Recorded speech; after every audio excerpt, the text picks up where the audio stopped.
Mm. Hey, and welcome. This is where we're reading the Bible in a year. I'm Michelle. What you get is live, unfiltered, and unedited.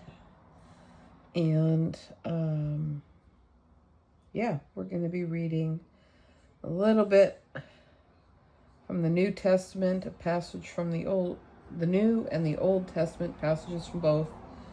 And we'll read a psalm and some proverb. And it is the 9th.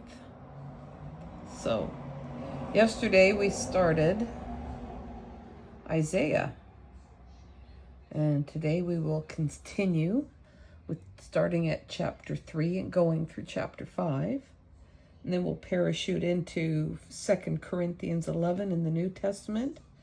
And then we'll dial it back to Psalms 53 and we'll finish off Proverbs 22. So, let's get into it. We're reading from the Evangelical Heritage Version. Pay attention to this. The Lord of armies, is about to remove from Jerusalem and Judah every kind of support, the entire supply of bread and the entire supply of water, the hero and the warrior, the judge and the prophet, the omen reader and the elder, the commander of 50 and the respected leader, the advisor, the clever practitioner of occult arts, and the skillful caster of spells. I will give them young men as their officials, and immature children will rule over them. The people will tyrannize each other, man against man, neighbor against neighbor. The young man will behave arrogantly against the elder, and the dishonorable against the honorable. Then a man will take hold of his brother in his father's house and say, "You have fine clothing. You be our ruler. You take charge of these ruins."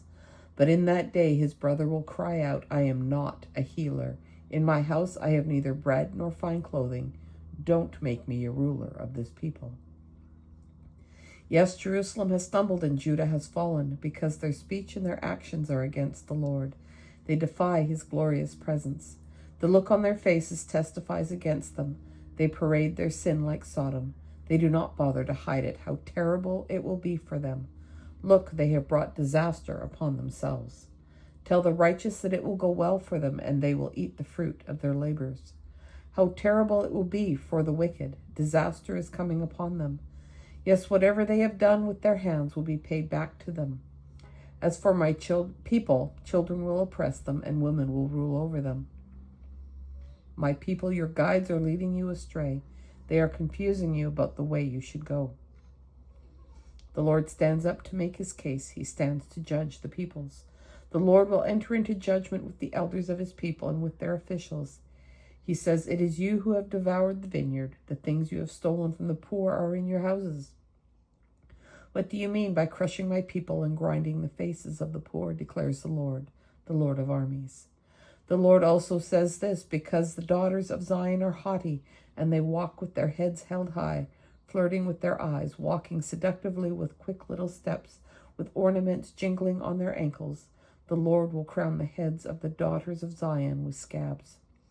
The Lord will make their scalps bald. In that day the Lord will take away the beautiful anklets, the headbands, the crescent ornaments, the earrings, the bracelets, the veils, the headdresses, the ankle chains, the sashes, the perfume bottles, the magic charms, the signet rings, the nose rings, the elegant dresses, the capes, the shawls, the purses, the hand mirrors, the fine linen wraps, the tiaras, and the gowns. This is what will take place. Instead of fragrant perfumes, there will be a stench, and instead of styled hair, baldness. Instead of a robe, a garment made of sackcloth, and there will be branding instead of beauty. Your men will fall by the sword as your mighty warriors in battle. Her gates will groan and grieve, and she will sit on the ground, deserted. On that day, 7 women will take hold of one man and say, "We will eat our own bread and wear our own clothing. Just let us be called by your name. Take away our shame." On that day, the branch of the Lord will be beautiful and glorious, and the fruit of the land will be the beauty and glory of the survivors of Israel. Then whoever is left in Zion and whoever remains in Jerusalem will be called holy. that is, everyone who is registered for life in Jerusalem. The Lord will wash away the disgusting filth of the daughters of Zion and cleanse the blood of Jerusalem from its midst by the spirit of judgment and by the spirit of burning.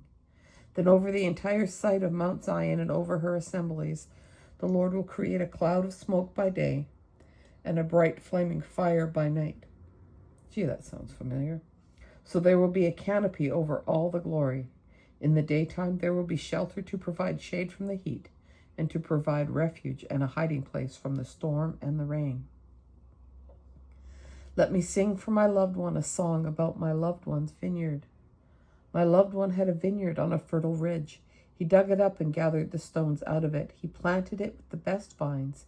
He built a tower in the middle of it. He also cut a wine press into it. He expected it to produce clusters of sweet grapes, but it only produced sour grapes. So now, you residents of Jerusalem and you men of Judah, judge between me and my vineyard. What more could have been done for my vineyard that I have not already done for it? When I expected it to produce clusters of sweet grapes, why did it produce sour grapes? Now let me tell you what I will do to my vineyard. I will take away its hedge, and it will become a pasture. I will break down its wall, and it will be trampled down. I will make it a wasteland. It will not be pruned or hoed. So briars and thorns will shoot up. I will also command the clouds not to pour rain on it. Yes, the vineyard of the Lord of armies is the house of Israel, and the men of Judah are the planting that was pleasing to him. He expected justice, but instead there was oppression. He expected righteousness, but there was an outcry. Woe to the wicked! Woe to you who join house to house, who connect field to field until there is no room left, except room for you alone to live in the middle of the land. The Lord of armies announces this in my hearing. I swear that many houses will be deserted. Even the large and beautiful houses will be unoccupied. Then 10 acres of vineyard will yield only 6 gallons of wine, and 6 bushels of seed will yield less than a bushel of grain. Woe to those who rise up early in the morning and chase after beer, who stay up late into the night until the wine inflames them. Harp, lyre, drum, flute, and wine are at their drinking parties, but they have no regard for the work of the Lord, nor have they paid attention to what his hands are doing. This is why my people go into captivity, lack of knowledge. The dignitaries starve to death, and the whole crowd is parched with thirst. That is why the grave has increased its appetite, and its mouth is wide open. Their splendor and their noisy crowds, their loud revelry, and their celebration will go down to the grave. So mankind is humbled, man is brought low, and the eyes of the arrogant are brought low. But the Lord of armies is exalted by justice, and God, the Holy One, reveals his holiness by righteousness. Then lambs will graze there as their pasture, and aliens will eat among the ruins of the rich. Woe to those who drag their guilt behind them with cords of lies, and their wickedness with cart ropes. They say, let him hurry, let him speed up his work so that we may see it, and let the plan of the Holy One of Israel draw near. Let it come so that we may know it. Woe to those who call evil good and good evil, who substitute darkness for light and light for darkness, who substitute bitter for sweet and sweet for bitter. Woe to those who are wise in their own eyes and clever in their own sight. Woe to those who are champions at drinking wine and heroes at mixing drinks, who acquit the guilty of a bribe but deny justice for the innocent.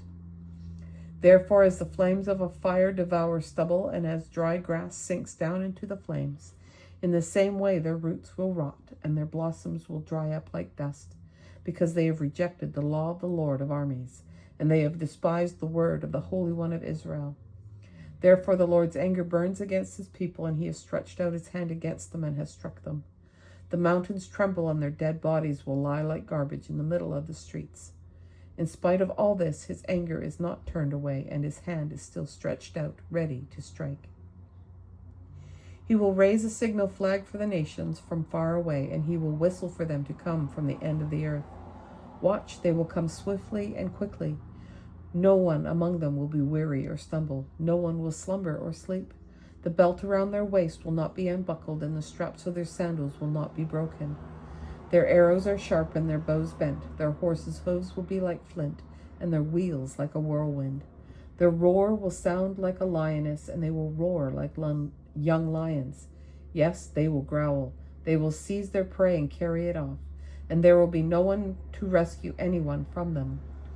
In that day, the roar against them will be like the roaring of the sea. If anyone looks at the land, he sees only darkness and distress. The light is darkened by clouds. And now, 2 Corinthians chapter 11. And we will read the first 15 verses of chapter 11. I wish that you would be patient with me in regard to a little foolishness, but you are already being patient with me.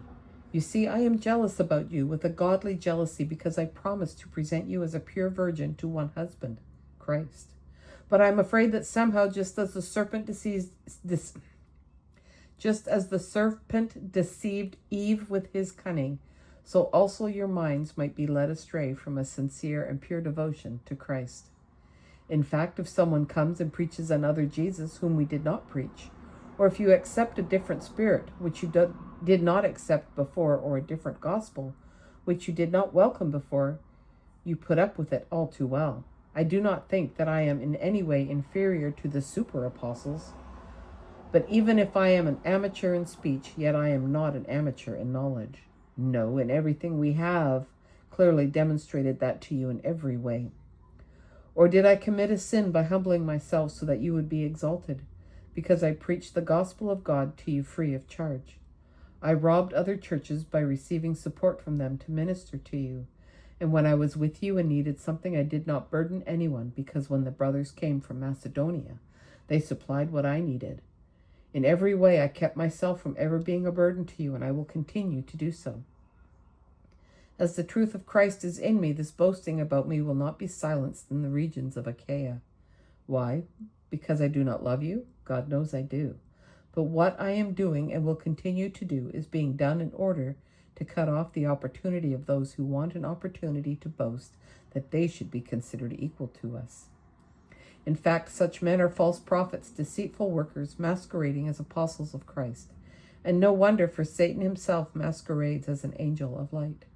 So it is no great surprise if his ministers also masquerade as ministers of righteousness. Their end will match their works. Now we jump into Psalms, chapter 53.